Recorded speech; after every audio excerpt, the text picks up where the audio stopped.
At 1:19 in the morning, somewhere over the South China Sea, the cockpit of Malaysia Airlines Flight 370 answered one final instruction from air traffic control with 7 ordinary words. Good night. Malaysian 370. Nothing in that voice sounded wrong. Nothing sounded rushed, alarmed, or unusual. It was the kind of routine sign-off heard thousands of times a day in commercial aviation. And then, less than 2 minutes later, the airplane disappeared. Not crashed, not exploded. Disappeared. Its transponder went dark near a waypoint called IGARI, the bright digital symbol that told civilian radar exactly what the aircraft was, how high it was, and where it was going simply vanished from the screen. No distress call, no mayday, no warning of fire, no sign of a sudden emergency. Just silence. If that were the whole story, MH370 would still be one of the most shocking disappearances in aviation history. But that was only the beginning. Because while the world believed the plane had been lost somewhere ahead of its planned route to Beijing, Malaysia Airlines Flight 370 was still flying. It turned away from its path. It crossed back over Malaysia. It slipped into darkness beyond the reach of civilian controllers. And for hour after hour, long after 239 people should have arrived safely in China, the aircraft kept moving through the night like something that no longer wanted to be seen. That is what makes MH370 oh so haunting even now. Planes are not supposed to vanish in the modern world.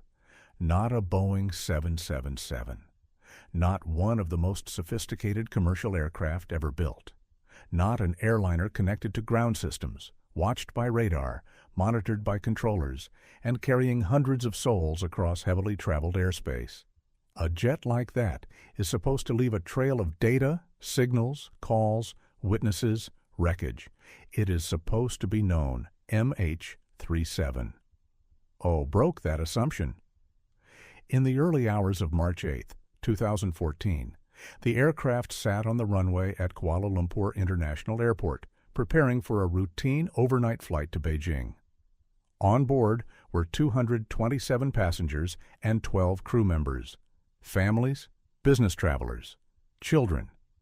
A full wide-body jet, loaded with cargo and fuel, ready for a normal trip across Asia. Nothing about the departure suggested that this flight would become the defining aviation mystery of the 21st century. At 12:42 a.m., MH370 lifted off into the humid Malaysian night. The climb was normal. The aircraft reached cruising altitude. Communication systems were working. Automated reports were being transmitted. The crew checked in as expected. To everyone watching from the ground, it looked like just another red-eye flight threading its way through the darkness. Then came that final radio call. Good night. Malaysian 370. Moments later, the transponder stopped transmitting. To understand why that matters so much, you have to understand what the transponder is. It is the aircraft's voice on radar. Civilian controllers rely on it to identify flights instantly and track them precisely. When it disappears, the plane does not necessarily vanish from the sky, but it becomes far harder to follow. And when a transponder goes dark without a distress call, investigators immediately have to ask a terrifying question. Was it switched off? As Vietnamese controllers waited for MH370 to check in, nothing came. Kuala Lumpur tried to make contact again. Still nothing. Calls went unanswered. Frequencies stayed silent. And as confusion spread across control centers, something far stranger was already unfolding out of public view. Military radar, which tracks raw physical objects rather than cooperative transponder signals, appears to have kept seeing the plane. That radar picture would later suggest that MH370 had not continued northeast toward Beijing at all. Instead, it turned sharply back to the west, crossed the Malay Peninsula, passed south of Penang, and headed out over the Strait of Malacca. It continued northwest, then deeper into the night, until it finally moved beyond radar range. Think about what that means. A commercial airliner carrying 239 people appears to go dark near one international handoff point, then deliberately reverse course and fly back across its own country without publicly triggering an interception, without reestablishing normal communication, and without anyone on the ground understanding in real time what they were seeing. That was the first layer of the mystery. The second layer was worse. For days, the world searched in the wrong place. Aircraft and ships from multiple nations were sent toward the South China Sea because that was where MH370 was supposed to be when contact was lost. Families waited in agony, hoping for wreckage, survivors, any proof at all. News coverage intensified by the hour. Every delay made the silence feel more impossible. A Boeing 777 could not just disappear. It had to be somewhere. But the sea being searched was not the sea that held the answer. The breakthrough did not come from a warship, a rescue aircraft, or a radar station. It came from space. Even after the aircraft stopped sending the usual data streams, one part of its satellite communication system appears to have remained active. And although it was not transmitting GPS coordinates or a clear flight path, it was doing something much more subtle. It was still exchanging automated electronic handshakes with an Inmarsat satellite. Those handshakes changed everything. They were not dramatic messages. They did not say where the aircraft was. They were just brief, technical signals, the kind of tiny system-level exchanges no one imagines could unlock a global mystery. But engineers realized those signals contained hidden clues. By measuring timing and frequency shifts in the pings, they could estimate how far the aircraft was from the satellite at different moments and how it was moving relative to it.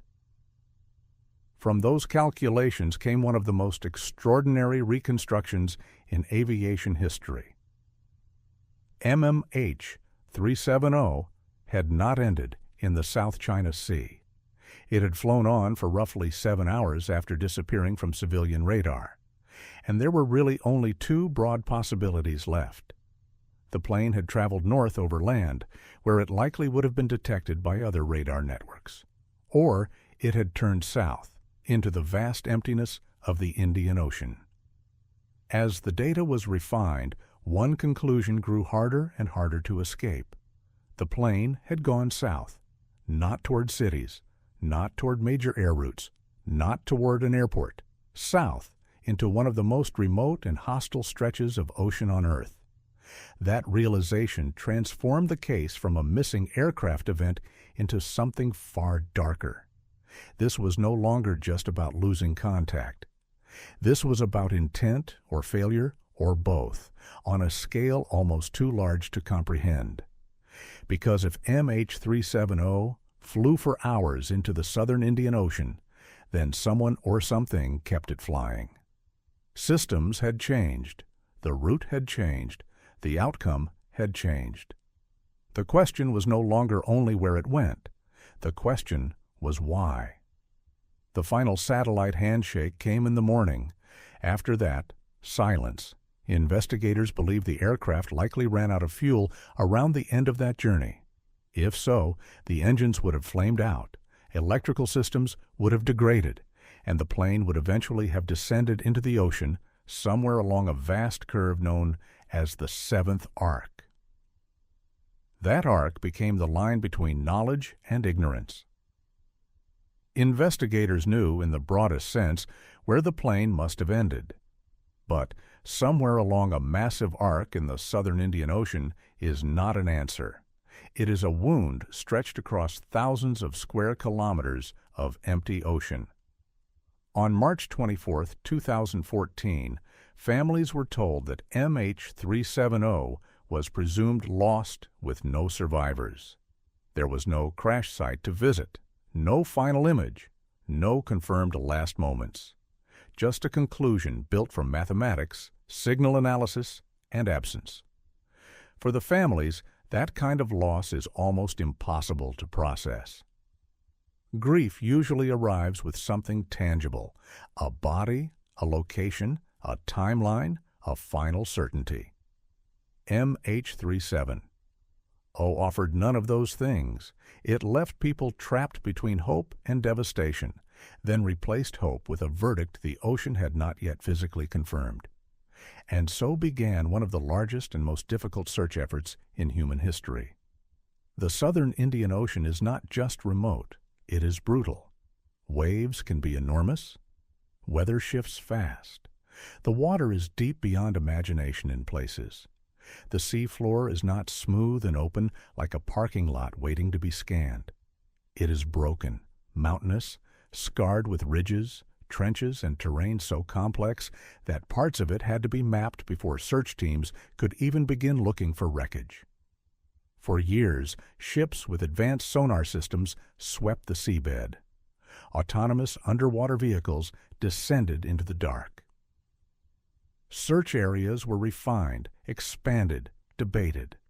Technology pushed deeper. Costs rose. Hope narrowed. Nothing? That absence only deepened the mystery. Because the search did not fail for lack of seriousness. It failed despite enormous international effort, sophisticated equipment, and years of work. The ocean was searched with a level of persistence few disappearances in history have ever received. And still the main wreckage field was not found. Then, at last, the sea gave up something. On Reunion Island, a piece of aircraft debris washed ashore. It was a flaperon, a control surface from the wing of a Boeing 777. Forensic examination confirmed what the world had feared. It came from MH370. After that, more fragments were found on the shores of the western Indian Ocean, including parts discovered in Mozambique, Tanzania, South Africa, and Madagascar. A panel here, a section of flap there, interior pieces, fragments weathered by salt, current, and time. None of them were enough to reveal the full wreckage site, but together they did something critical. They proved the aircraft had ended in the Indian Ocean. The ghost was real. And the debris raised new questions. Analysts studied damage patterns, attachment points, fracture behavior, and the condition of the parts. Some experts argued the evidence pointed toward a high-energy impact, not a controlled ditching. That distinction matters. A controlled ditching would suggest someone remained capable in the cockpit until the end and attempted to put the aircraft down on the water. A high-speed, uncontrolled impact would point elsewhere, perhaps toward incapacitation, loss of control, or a final descent no one could stop.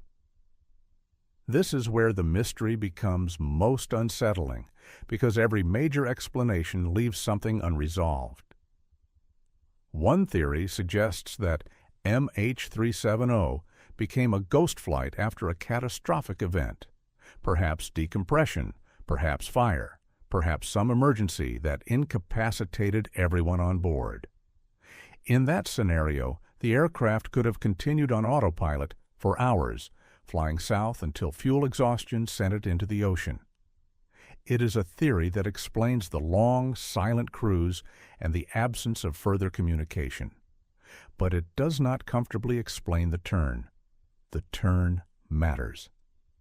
Turning off course near IGARI, reversing direction and crossing back over Malaysia do not feel random. Neither does the loss of transponder signal at such a specific moment. Nor does the apparent path through airspace boundaries in the region. Those elements are why many investigators and analysts have long suspected deliberate human action. And that leads directly to the most controversial question in the entire case. Was MH370 intentionally diverted? If so, by whom? The captain, Zahari Ahmad Shah, came under intense scrutiny.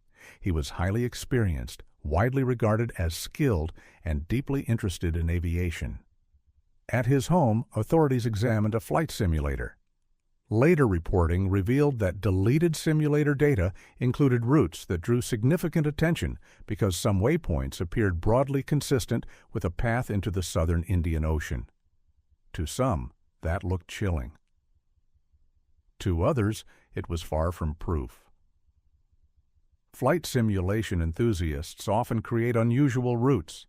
A data trail is not automatically a motive, and motive is the hardest thing to establish in this case. The official investigation did not conclusively assign blame to the captain or to any other individual. It also did not rule out unlawful interference by someone else. In other words, after years of scrutiny, the most important human question remained unresolved. That uncertainty is part of what keeps MH370 alive in public memory. If there had been a found wreckage field, a cockpit voice recorder, a flight data recorder, and a clear chain of events, this would be a tragedy. Instead, it became something more corrosive than tragedy. It became an unanswered tragedy. And unanswered tragedies do strange things to the human mind. They create room for theories, some cautious, some reckless, some grounded in evidence, others driven by desperation, mechanical failure, hijacking, pilot suicide, decompression, fire, system sabotage, government cover-up, secret interception.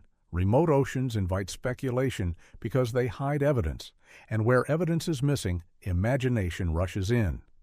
But the truth is more uncomfortable than any single theory. We do not know. We know the flight left Kuala Lumpur normally. We know contact was lost after the final routine sign-off. We know the transponder stopped transmitting. We know the plane appears to have turned back. We know satellite handshakes show it kept flying for hours. We know debris from the aircraft washed ashore in the western Indian Ocean. We know the main wreckage has not been found. Beyond that, the case becomes a narrowing corridor of probabilities rather than certainties.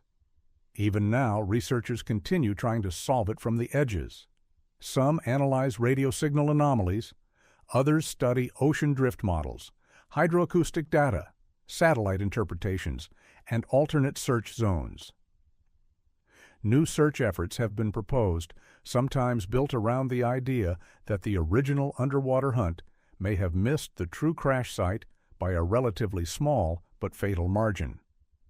Companies with more advanced marine robotics have expressed willingness to search again under new terms. That possibility matters, because for all the years that have passed, the story of MH370 is still unfinished. Not emotionally, not scientifically, not historically. Somewhere in the southern Indian Ocean, likely buried beneath miles of water and silence, lies the answer.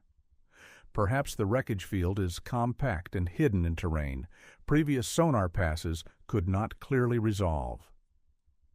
Perhaps the black boxes are still there, their memory preserved long after the voices of the people on board were lost to time. Perhaps the final seconds of the flight are waiting in darkness for someone to reach them. And if that day comes, the mystery may change all at once.